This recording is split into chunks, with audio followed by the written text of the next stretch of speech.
Hey guys, how's it going? Jason here.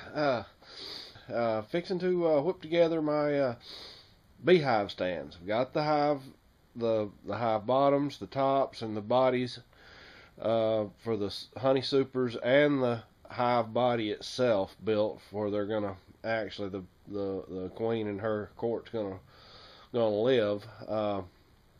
And Now I've got to build the hive stands. Here in the south, we got to keep them off the ground. We can't. We've got to be a little bit proactive about insects, especially ants. Good grief, ants are terrible around here uh, during the summer. I mean, we just don't. We just haven't had a good cold winter in several years, and the ants have taken over. So I've got the legs cut already. The legs are going to be 16 inches tall. Going to brace around it with 2x4s. It's going to be real simple. I mean, very simple. I mean, if you want to know how to basically build a table, a little end table or something, or even a bigger table, just out of sticks, this video will pretty much give you an idea on how to do it. I've already got the 2x4s or the 4x4s cut at 16 inches tall.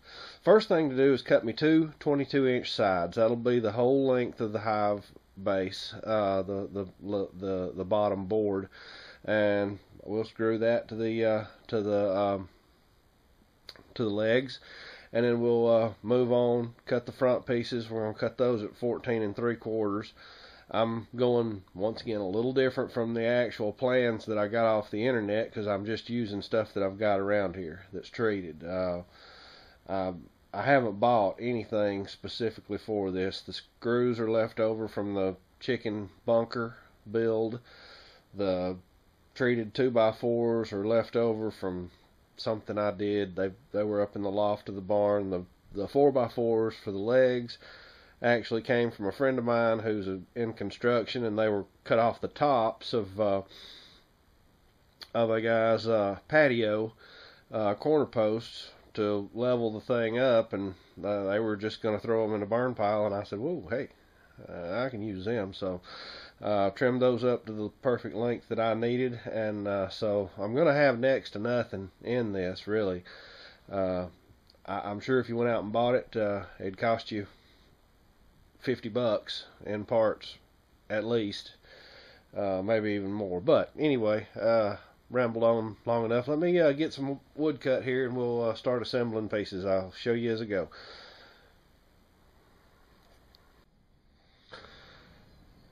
Okay, well, it's night two. I had to give this thing some thought.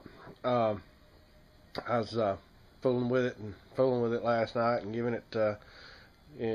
giving it lots and lots of thought. And anyway, so far I've changed my mind just a little bit. It's not going to be like a end table.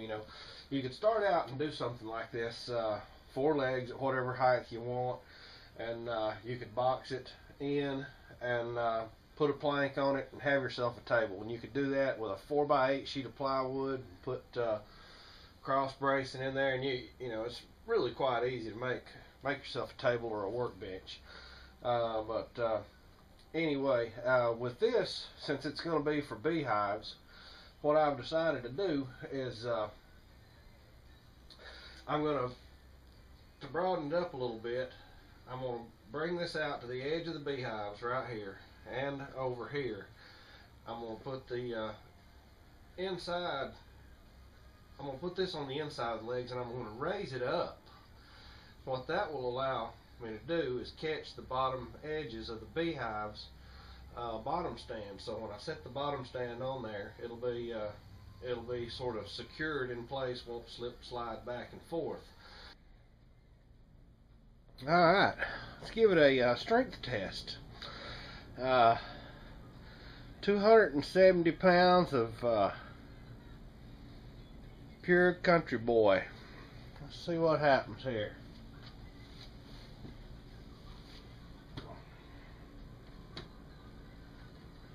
Hey, That thing is, it's definitely strong enough. Dang, that thing didn't wiggle at all. Alright, let's actually put the hive on it. Let's see, let's start with the bottom here, the bottom board. Now, the way I set it up is I gave it grooves to, or actually little rails for this to line up, and I put stops on the back, so this would be just too easy.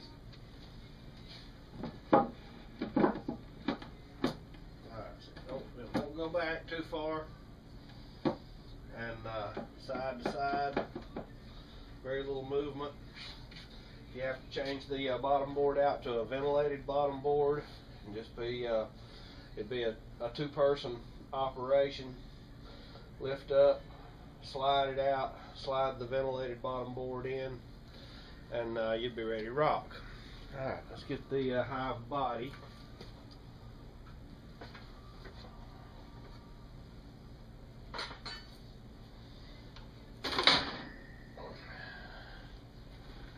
Alright.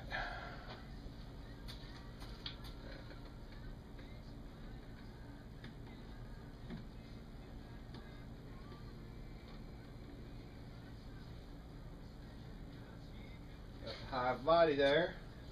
So we're set up for the queen. This is the queen's quarters.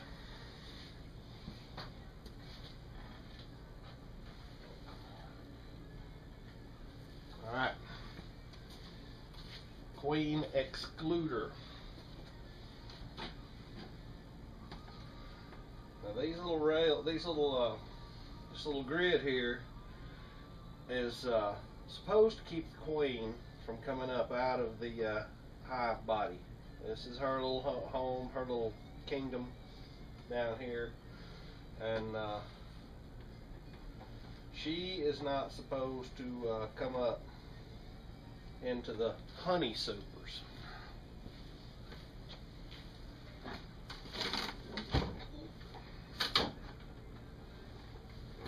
Now then, honey supers.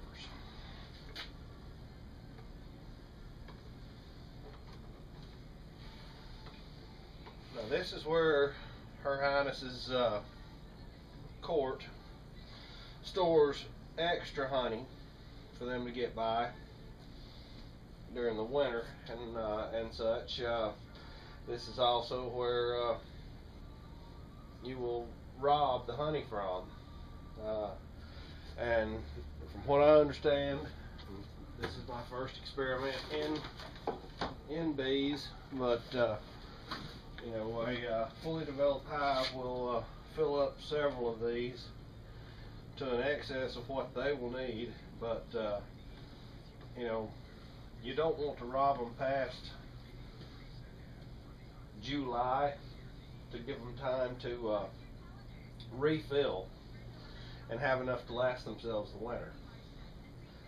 So that's the bottom board, the hive itself, the excluder, the honey supers, and then we have a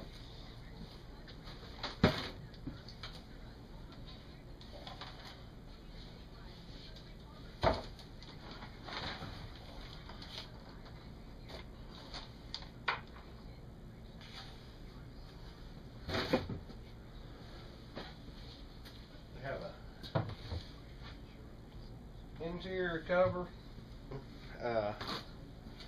and then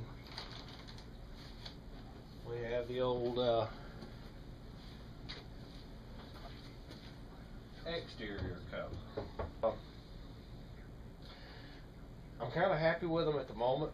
We'll see what happens once I get the bees in there. They're coming on the 18th, and anyway, let's see. I haven't even stepped over here and seen what the hey, not too bad a camera view. How about that? But that's the whole setup, and I've got 2 of those. I ordered 2 queens and 3 pounds of bees to go with each, and I'm going to set them up about, I'm thinking I'm going to set them up about 500 yards apart. Give them a few football field lengths, so that they'll be totally separate colonies and act completely different, and that way I can observe them separately, see how they do. They're both going to have good access to the garden, so anyway, I'm really looking forward to it. And heck, given how my exploding jar of turnips went, seems like everybody enjoys watching me get hurt. So I got bees coming. We got bee stings on the way. You'll be able to hear me drop a couple of more swear words when the little bees decide to tell me they're not happy. But anyway, just kidding. I appreciate all y'all watching, and I love the comments, guys. I absolutely enjoy y'all's comments. It's the YouTube experience has been a lot of fun. So anyway, I'm gonna heck, it's past 8 o'clock. It's way past my bedtime. So I'm gonna shut down the workshop, put Miss Sparkle Kitty to bed, and let's see how Sparkle Kitty's doing back there. She's moved into my Jeep now. She used to sleep on the tractor seat, and she slept on the back of the Jeep for a while. But she's moved into the driver's seat. So, yes.